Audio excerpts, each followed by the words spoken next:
তো বন্ধুরা, আমার অফিসের সব থেকে কম সময়ে যে কাজটা আমি করি বা হয় বলতে পারো, সেটা তোমাদের সঙ্গে চলো শেয়ার করি।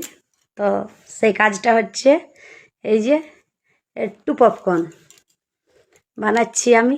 তো কত সময় লাগছে বা কীভাবে আমি করছি চলো তোমাদেরকে দেখাই। তো এই যে পুরো খালি শুকনো প্রেসার কুকার বসিয়ে দিয়েছি, আর পপকর্নটা এর মধ্যে ঢেলে দিলাম।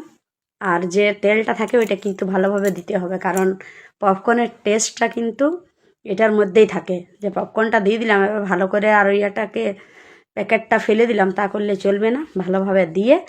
আর প্রথমেই বলছি সিটিটা কিন্তু খুলে দিতে হবে, সিটি দেওয়া চলবে না। সিটিটা খুলে ঢাকনাটা আমি বন্ধ করে দিলাম। তো বন্ধ করে 2 মিনিটের মতো বন্ধু, 2 মিনিটের মতো কিন্তু ছেড়ে দিতে হবে।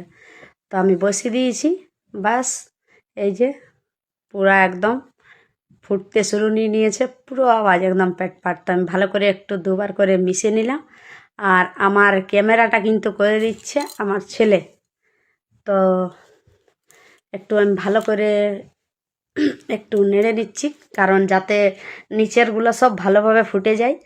তো আমার পপকর্ন হয়ে গেছে রেডি।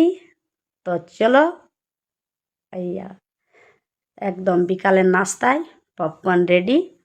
তো এরপর আমি ঢেলে নেব বন্ধুরা। তো কীরকম লাগলো আমার ভিডিওটা অবশ্যই কিন্তু কমেন্ট করে জানিও। তো আমি চললাম এরপর পপকর্ন খেয়ে খেয়ে টিভি দেখতে বন্ধুরা। তো টাটা, ভালো লাগলে একটা লাইক অবশ্যই।